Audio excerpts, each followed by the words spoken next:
May mga sandali sa buhay natin na isang text message lang, isang simpleng reply, kayang wasakin ang lahat ng pinaniniwalaan mo. Ang eroplano ay dahan-dahang bumababa. Ang anunsyo ng piloto ay parang isang bulong na lang sa aking pandinig, natatabunan ng ugong ng makina at ng sarili kong mabigat na paghinga. 30 oras! 30 oras akong gising, lumilipad sa gitna ng mga ulap, pero ang isip ko ay naiwan sa ilalim ng lupa kasama ng lalaking pinangakuan kong mamahalin habang buhay. Si Marco, ang asawa ko. Kalilibing ko lang sa kanya, mag-isa. Sa isang malayong bansa kung saan ang mga bulaklak ay may ibang amoy at ang mga dasal ay nasa ibang lengguwahe. Ako lang ang nandoon, ako lang ang umiyak, ako lang ang nag-asikaso ng lahat ng papeles na parang walang katapusan. Mga papeles na nagsasabing ang pag-ibig ng buhay ko ay isa na lang alaala. Habang papalapit kami sa Maynila, may isang maliit na pag-asa na sumibol sa puso ko. Isang pag-asa na hangal, alam ko. Pag-asa na sa pag-uwi ko sa wakas, may sasalubong sa aking pamilya na sa gitna ng pinakamatinding sakit na nararamdaman ko, may mga bisig na yayakap sa akin. Kinuha ko ang aking cellphone, nanginginig ang mga daliri ko habang binubuksan ko ang aming family group chat. Ang pangalan ng GC, Pamilya Magpakailanman. Natawa ako ng mapait, magpakailanman. Nag-type ako. Simple lang, maikli lang, puno ng pag-asa. Landing na po ang flight ko ng 5 p.m. May makakasundo po ba sa akin? Sinend ko at naghintay ako. Bawat segundo ay parang isang oras. Nakita ko ang scene by Kuya Paulo, scene by Mama. At pagkatapos, dumating ang mga reply. Una, mula sa kuya kong si Paulo, ang kuya na ipinagtanggol ko sa lahat. Ang kuya na sinuportahan ko ang lahat ng negosyo kahit malugi pa. Ang sagot niya, busy kami, mag-grab ka na lang. Mag-grab ka na lang. 3 salita. Parang sinaksak ako ng paulit-ulit. Grab. Isang estranghero ang dapat sumundo sa akin pauwi mula sa libing ng asawa ko. Hindi ang sarili kong kapatid. Parang sinabi niyang, isa lang akong abala. Isang istorbo sa kung anumang importanteng ginagawa niya. Hindi pa ako nakakabawi sa sampal na yon, may pumasok na isa pa. Mas masakit, mas malalim. Galing sa nanay ko, ang ilaw ng tahanan, ang dapat sanang unang yayakap sa akin.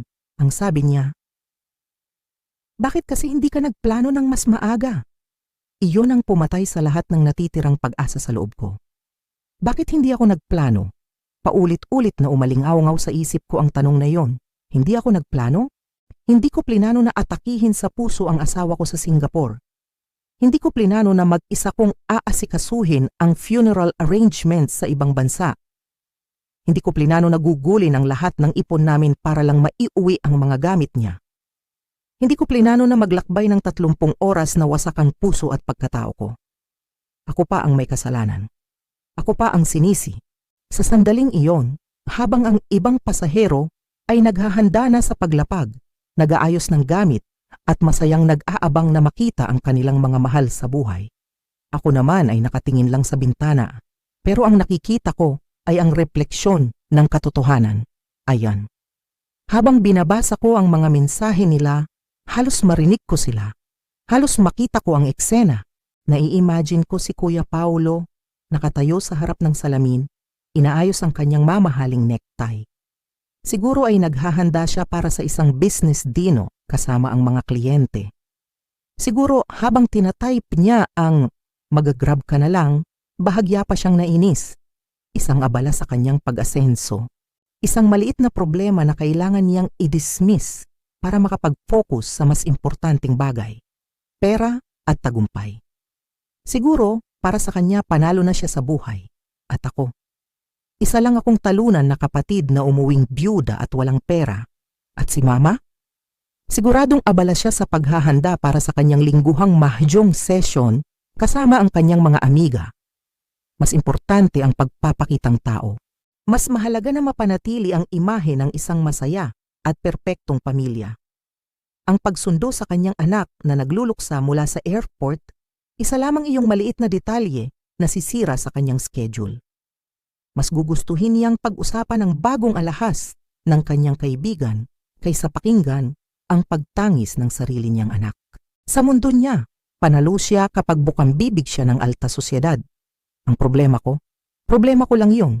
Tumawa sila sa kanilang mga mundo kung saan ako ay isang extra lamang.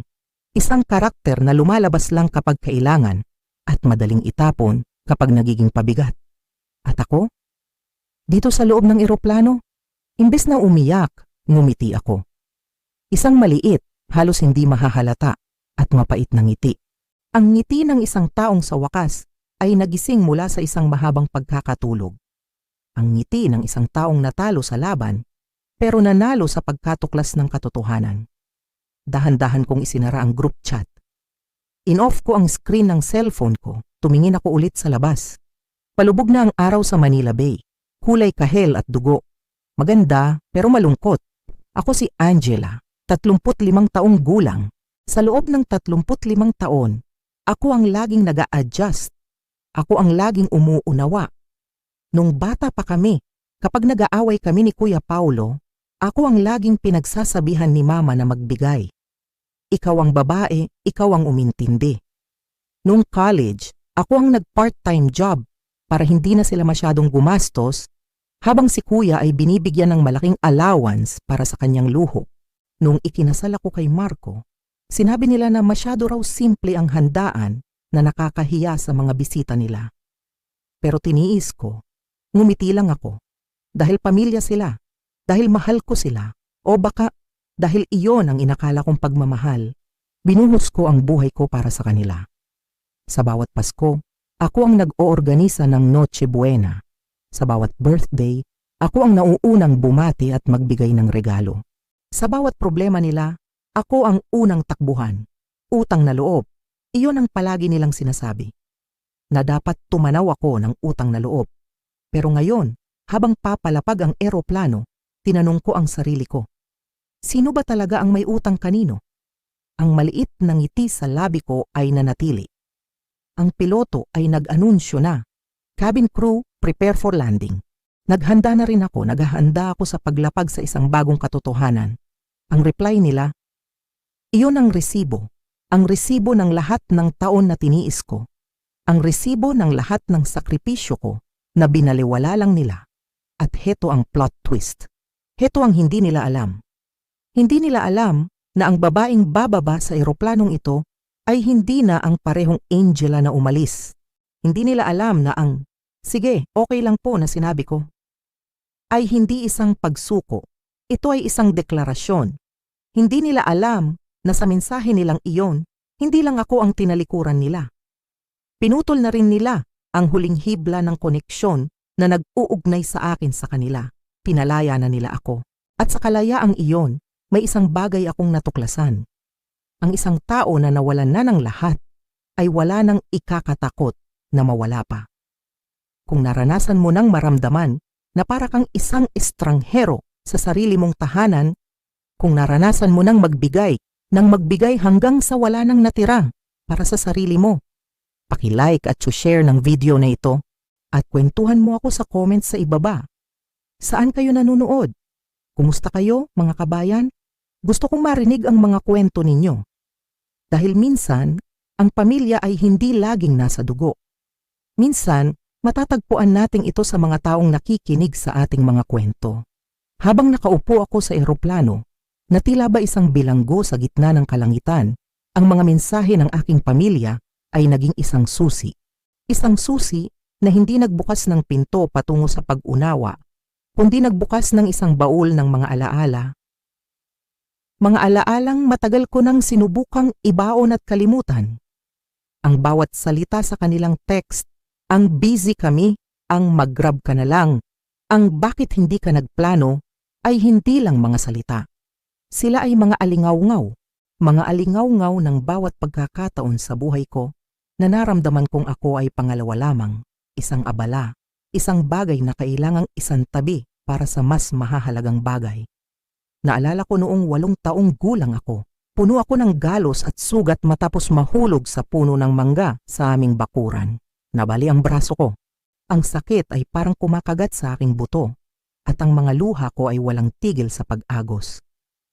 Dinala ako ni na mama at papa sa emergency room. Oo, pero hindi sila nagtagal.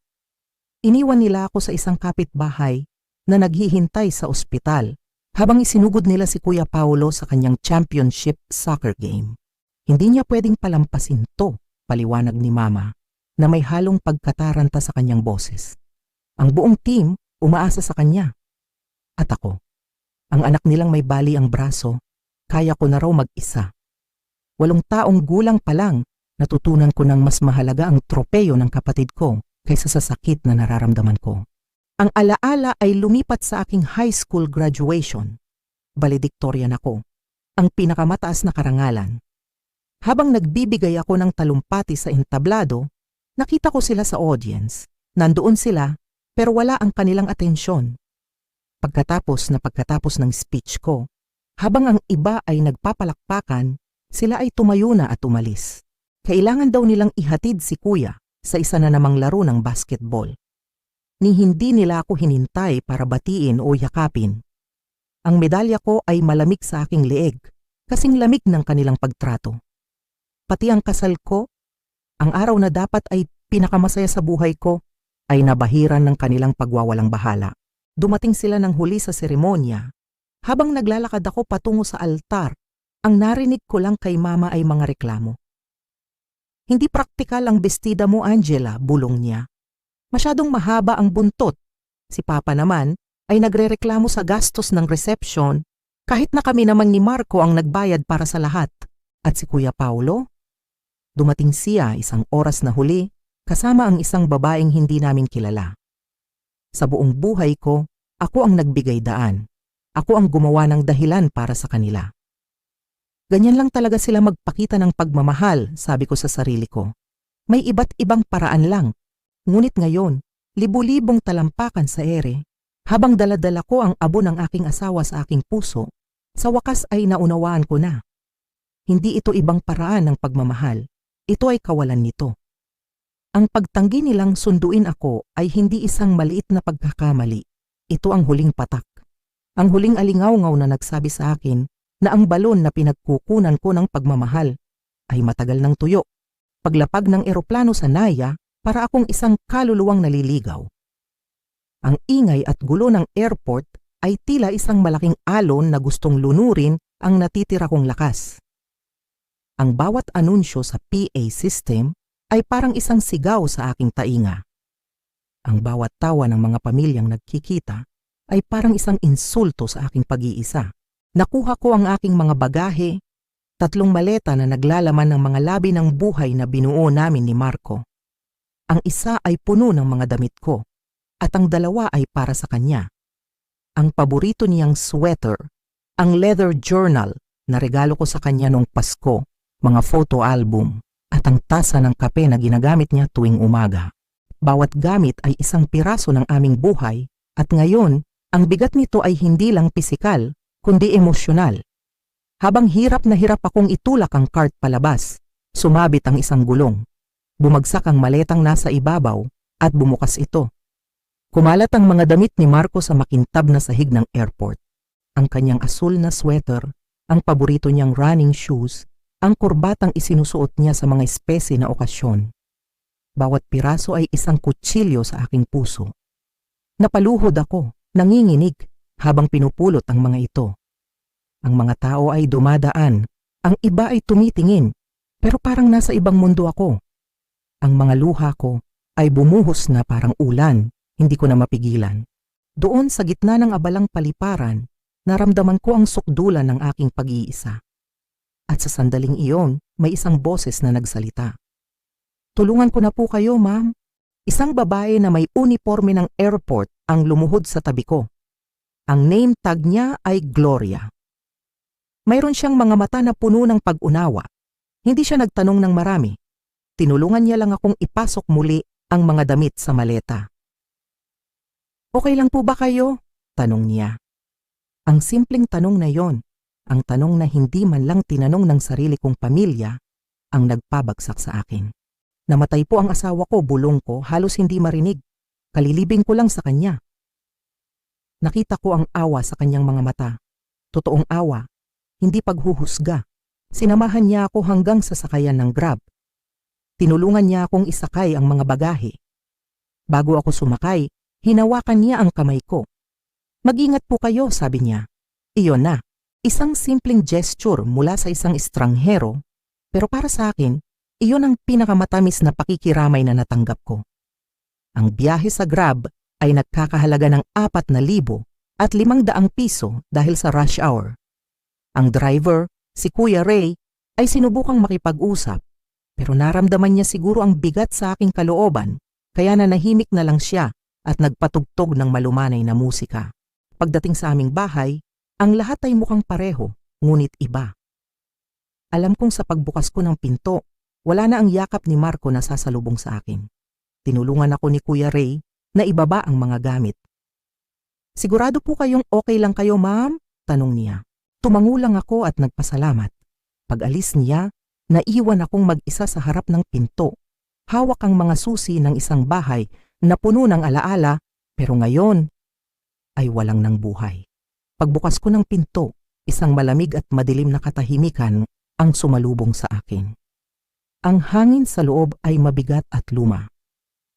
Ang mga sulat ay nagkalat mula sa mail basket sa tabi ng pinto, isa pang pangakong napako.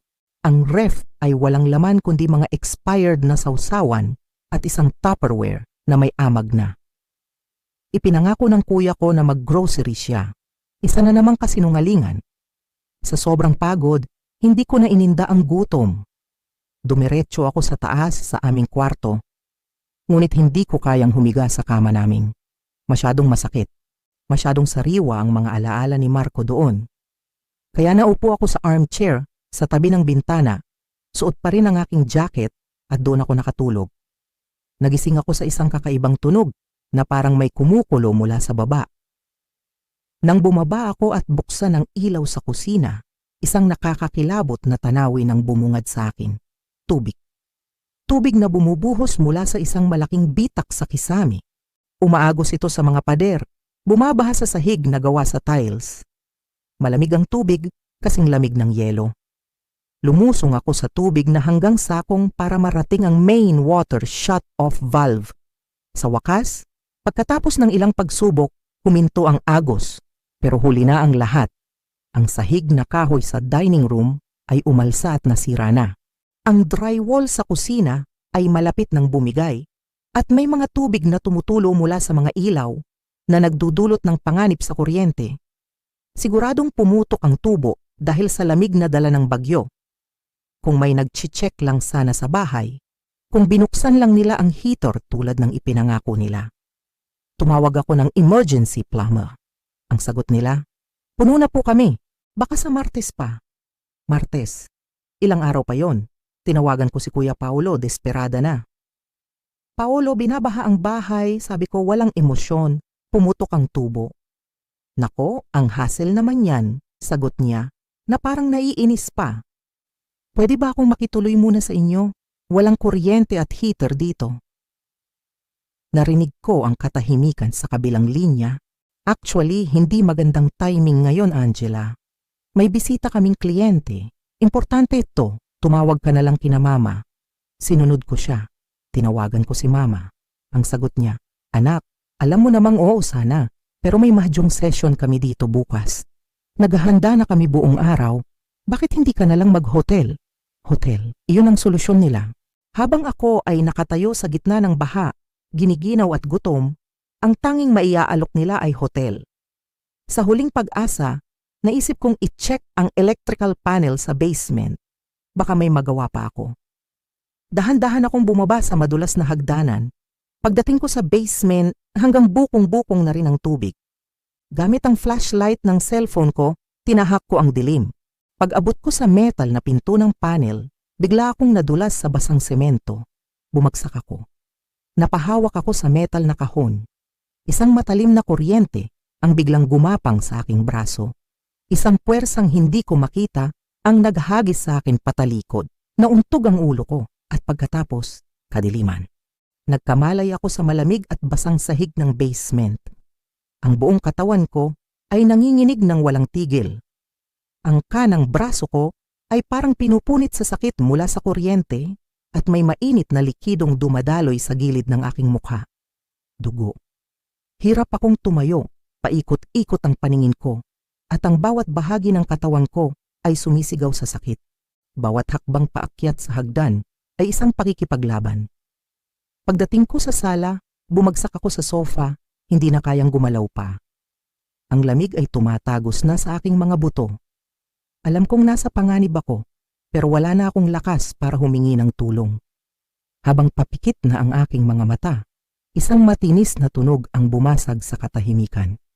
Ang carbon monoxide detector, nag-a-alarm ito. Ang lason na gas ay kumakalat sa bahay habang ako ay nakahandusay, ilang pulgada lang mula sa aking cellphone, pero parang 1 kilometro ang layo. Ang huling pumasok sa isip ko ay si Marco. Kung ito na ang katapusan, kahit papaano makakasama ko na siya.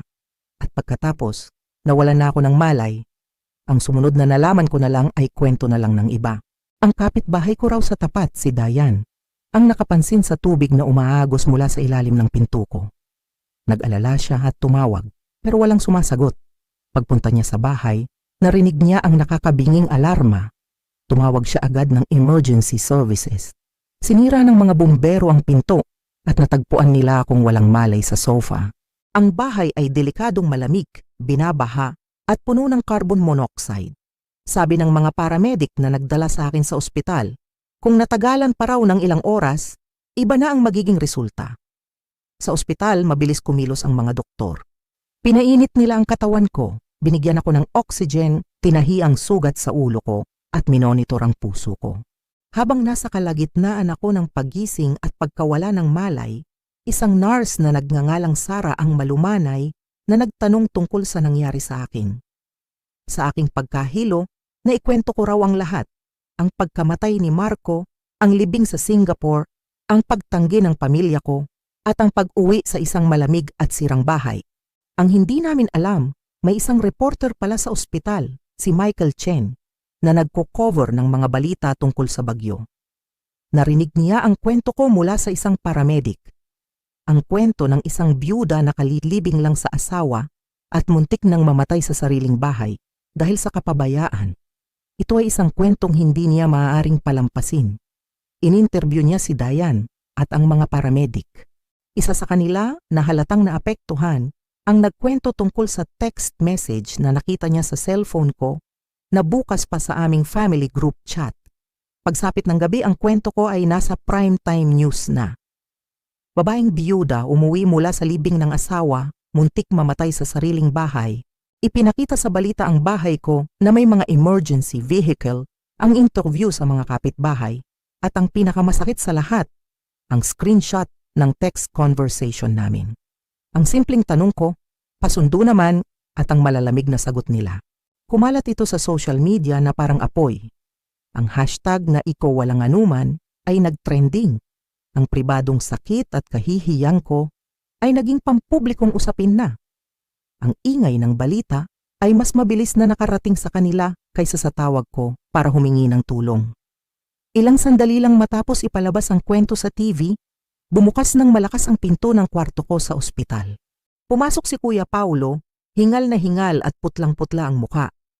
Hindi niya ako tinanong kung okay lang ako. Hindi niya tiningnan ang benda sa ulo ko. Ang unang lumabas sa bibig niya ay, "Napanood namin ang balita. Pinalalabas nila na pinabayaan ka namin." Ang mga salitang "pinabayaan ka namin" ay binitawan niya na may halong galit na parabang sila ang biktima, hindi ako. Sumunod si Mama na nakahanda ng depensahan ng sarili. "Ito ay isang kumpletong pag-aabuso ng media," sabi niya sa nurse bago pa man niya ako tingnan. Hindi namin alam na gano'n ang sitwasyon. Alam ni Angela na tutulungan namin siya kung naiintindihan lang namin. Ang galing ng kanilang pag-arte.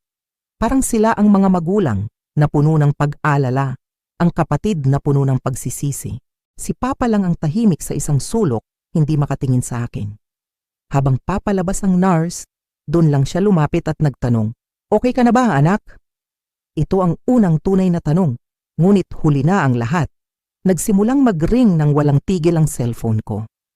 Mga tita, tito, kaibigan ng pamilya, lahat sila ay nakapanood. Ang imahe ng isang masaya at mapagmahal na pamilya na pinag-ingatan nila sa loob ng maraming taon ay gumuho sa loob lamang ng isang gabi. Habang ako ay nakahiga, nagpapalipat-lipat sa pagitan ng pagtulog at paggising, naririnig ko ang kanilang mga bulungan sa labas ng kwarto. Nagtatalo sila. Kailangan nating maunahan ang kwento bago masira ang reputasyon ko sa trabaho, sabi ni Paulo. Ano na lang ang sasabihin ng mga kamahjong ko, hinaing ni Mama. Ang solusyon daw nila, ilipat ako sa bahay nila pagkalabas ko ng ospital para ipakita sa lahat na nag-aalaga sila. Para ayusin ang kanilang nasirang imahe. Sa lahat ng kanilang diskusyon, wala akong narinig na tunay na pagsisisi. Puro tungkol sa kanila, sa kanilang kahihiyan, sa kanilang problema. Kahit sa bingit ng kamatayan ko, ang sarili pa rin nila ang kanilang iniisip.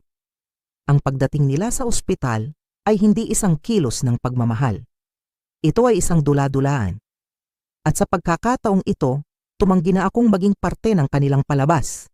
Kinaumagahan, mas malinaw na ang aking isip. Ang kwarto sa ospital ay parang sumisikip dahil sa presensya nila. Nagpalitan sila ng bantay buong gabi, tinitiyak na laging may nakabantay sa tabi ko, lalo na kapag may pumapasok na nurse o doktor. Ang kanilang pag-arte ay perpekto, ngunit walang laman. Si Kuya Paulo ay abala sa kanyang cellphone, malamang ay nagsasagawa ng damage control sa social media.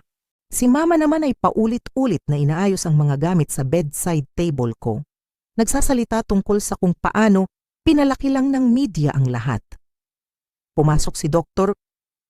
Reyes para pag-usapan ang aking discharge plan. Agad na nagbago ang postura ni Mama. Hinawakan niya ang braso ko at ang kanyang boses ay naging malambing. Kami na po ang mag-uuwi sa kanya, Doc. Ang pamilya ay laging magkakasama sa hirap at ginhawa. Tumingin sa akin ang doktor, hindi sa nanay ko. Angela, kailangan mo ng pahinga, tamang nutrisyon, at higit sa lahat walang stress. Anong suporta ang mayroon ka sa bahay? Bago ako makasagot, sumabat si Kuya. Kami po, pamilya niya kami, isang hindi pagkakaunawaan lang po ang nangyari. Pumasok ang isang nurse na nagngangalang Jessica, dala ang aking gamot. Nakita niya ang lahat ng pag-arte mula pa kaninang umaga. Habang kinukuha ang vital signs ko, bumulong siya. Komportable po ba kayo sa planong ito, ma'am? Dahil may iba pong mga alternatibo kung kailangan nyo. Nanigas si Mama. Alternatibo? Uuwi siya sa pamilya niya kung saan siya nararapat. Hindi pinansin ni Jessica si Mama. Tinitigan niya ako. Nasa inyo po ang desisyon, sabi niya. Sa sandaling iyon, may nagbago sa loob ko. Ang desisyon ay sa akin. Hindi kung ano ang magpapabuti sa imahe ng pamilya ko, kundi kung ano ang kailangan ko. Huminga ako ng malalim. Gusto ko pong malaman ang mga alternatibo, sabi ko. Ang boses ko ay mas malakas at mas buo kaysa sa mga nagdaang linggo. Natahimik ang buong kwarto. Angela, sabi ni Mama, hindi makapaniwala. Hindi ka maaaring maging seryoso. Pagkatapos ng lahat ng ginawa namin, ano ba talaga ang ginawa ninyo? Ang tanong ay lumabas sa bibig ko bago ko pa ito mapigilan. Nung nag-aagaw buhay si Marco, busy kayo. Nung inilibing ko siya, sabi niyo mahal ang pamasahe. Nung kailangan ko ng sundo, sabi niyo mag-grab ako. Nung tumawag ako dahil sa baha, mas importante ang mahjong at business dinner. Kaya pakisabi sa akin, ano ang ginawa ninyo na nagbibigay sa inyo ng karapatang kontrolin ang paggaling ko ngayon na nakatingin na ang mga tao? Galit na tumayo si Paulo. Hindi iyan patas. Hindi namin alam na ganoon kalala. Hindi kayo nagtanong, putol ko sa kanya. Hindi niyo kailangang makita ako sa balita para malaman na nagluluksa ako at mag-isa. Pinili niyong huwag makita. Iniisip ko na ngayon ng mas malinaw kaysa dati, sabi ko sa kanila. Pinipili kong unahin ang paggaling ko kaysa sa pagpapanatili ng imahe ng pamilya natin.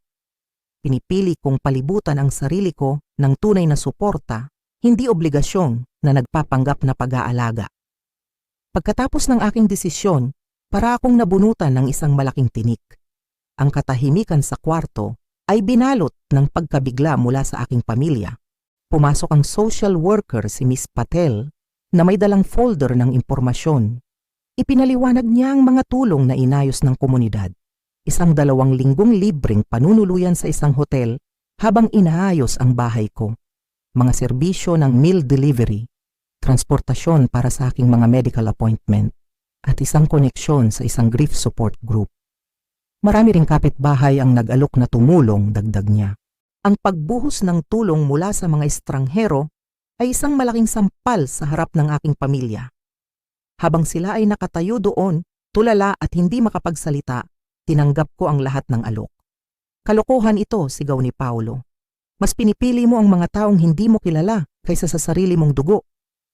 Tiningnan ko siya ng diretso. Pinipili ko ang kabaitan kaysa sa obligasyon. Pinipili ko ang tulong na walang hinihintay na kapalit.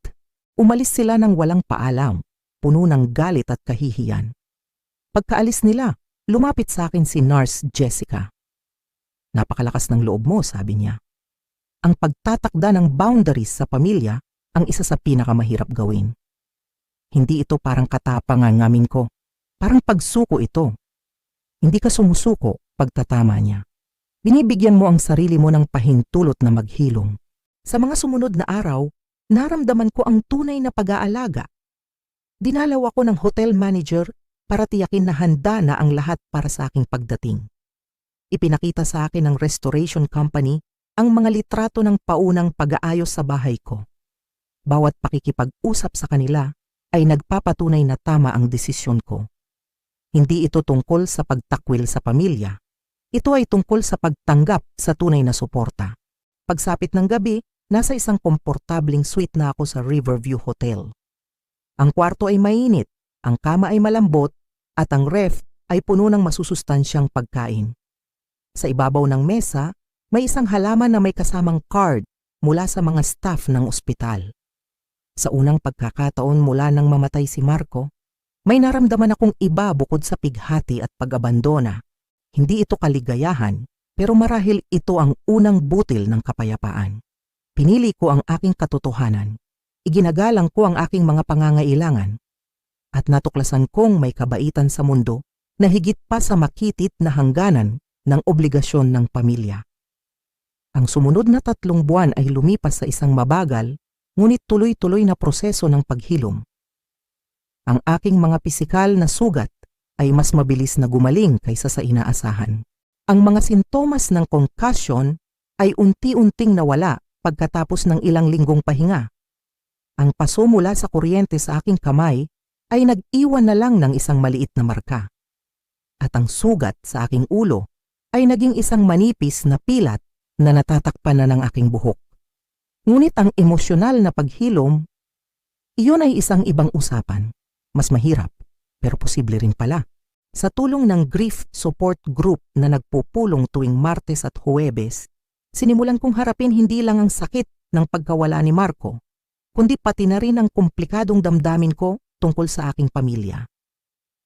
Ang facilitator ng grupo, si Eleanor, ay may malumanay na paraan ng pagtatanong na tumulong sa aking makita ang mga paulit-ulit na pattern sa buhay ko nang walang paghuhusga. Ang pagluluksa ay may paraan para linawin kung ano talaga ang mahalaga, madalas niyang sabihin. Tinatanggal nito ang mga pagkukunwari at pinipilit tayong harapin ang katotohanan, maging ito man ay maganda o masakit. Ang pagbabago sa aking bahay ay sumasalamin sa pagbabago sa aking kalooban.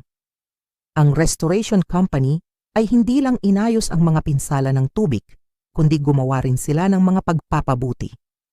Nag-install sila ng isang smart thermostat na maaari kong i-monitor kahit malayo. Pinalitan nila ang lumang water heater ng isang mas matipid sa kuryente. Ang isang bahay na nagsimula sa pagkawasak ay naging isang simbolo ng panibagong simula. Sa buong prosesong ito, ang mga kapitbahay na halos hindi ko kilala noon ay naging regular na bahagi ng aking buhay. Si Diane mula sa tapat ng kalye ay nagdadala ng homemade na sopas tuwing linggo. Sina Robert at Thomas, na 2 bahay ang layo, ang tumulong sa akin na ayusin muli ang aking hardin. Si Maria, isang retiradong guro mula sa dulo ng kanto, ay simpleng umuupo lang sa tabi ko sa mga araw na mahirap, kung kailan hindi kailangan ng salita, kundi presensya lamang. Ang pamilya ko naman ay nanatiling malayo. Paminsan-minsan, may mga text message na dumarating, mababaw, at walang pag-amin sa nangyari sa ospital. Nagpadala si Mama ng isang "Thinking of You" card na pinirmahan nilang tatlo. Tumawag minsan si Paulo, kunwari para kumustahin ako. Pero ang totoo ay para sabihin na nakita ng mga kliyente niya ang balita at gusto niyang linawin ang mga maling akala. Si Papa naman ay nag-email ng mga link tungkol sa home insurance. Sinagot ko sila ng magalang ngunit maikli. Hindi na umaasa ng mas malalim na koneksyon. Ang boundary na itinakda ko sa ospital ay nanatiling matatag, hindi bilang parusa, kundi bilang proteksyon para sa aking naghihilom na puso. 6 na buwan pagkamatay ni Marco, natagpuan ko ang isang bagong layunin. Gamit ang pera mula sa kanyang life insurance na sa wakas ay naproseso na, itinatag ko ang Marco Mendoza Memorial Scholarship for International Education sa aming alma mater. Gumawa ako ng isang endowment na tutulong sa mga estudyanteng mag-aral sa ibang bansa na may kasamang emergency support system. Ang scholarship ay particular na sasagutin ang emergency travel para sa mga miyembro ng pamilya at may contingency funds para sa mga hindi inaasahang sitwasyon. Eksakto ang mga bagay na wala ako noong ako ang nasa krisis. Ang pagtatrabaho sa mga detalye ng scholarship ang nagbigay sa akin ng direksyon sa gitna ng kadiliman. Bawat probisyon na isinama ko ay sumasalamin sa isang aral na natutunan ko sa masakit na paraan. Si Marco ay laging nagpapahalaga sa edukasyon at oportunidad. Ito ang perpektong paraan para parangalan ang kanyang alaala habang ginagawang makabuluhan ang aking sakit. Sa araw na dapat sana ay aming ika-11 anibersaryo, nag-host ako ng isang maliit na salo-salo sa aking naayos na bahay. Inanyayahan ko ang aking mga malalapit na kaibigan at ang mga bagong kaibigan na nakilala ko sa aking paggaling. Nagpadala ako ng imbitasyon sa aking pamilya, ngunit tumanggi sila, mayroon daw silang ibang commitment. Habang iginagawad ko ang scholarship certificate kay Angela, isang matalinong estudyante na mag-aaral sa Japan, naramdaman ko ang presensya ni Marco. Hindi bilang isang multo, kundi bilang ang pangmatagalang epekto ng pag-ibig na aming pinagsaluhan. Ang scholarship na ito ay umiiral dahil sa isang dakilang pag-ibig at isang malalim na pagkawala, sabi ko sa mga panauhin. Ngunit umiiral din ito dahil sa isang hindi inaasahang aral, na ang pamilya ay matatagpuan sa mga hindi inaasahang lugar, binuo hindi ng dugo kundi ng mga taong dumadating kapag ang kanilang pagdating ang pinakamahalaga sa lahat. 1 linggo pagkatapos ng anibersaryo, isang bagay na hindi ko inaasahan ang dumating, isang sulat. Hindi text, hindi email, isang tunay na sulat kamay mula sa aking ama. Sa buong buhay ko, ngayon lang siya sumulat sa akin. Ang sulat ay hindi naglalaman ng mga dahilan o pagdedepensa. Naglalaman ito ng isang bagay na bihira, pag-amin. Iniisip ko ang nangyari pagka-uwi mo mula sa Singapore, sulat niya. Maaring hindi ito makita ng iyong ina at kapatid, pero gusto kong malaman mo na kinikilala ko ang aming pagkukulang, hindi lang sa mga praktikal na bagay tulad ng pagsundo o pag-aalaga sa bahay, kundi sa mas malalim na obligasyong damayan ka sa pinakamadilim mong oras.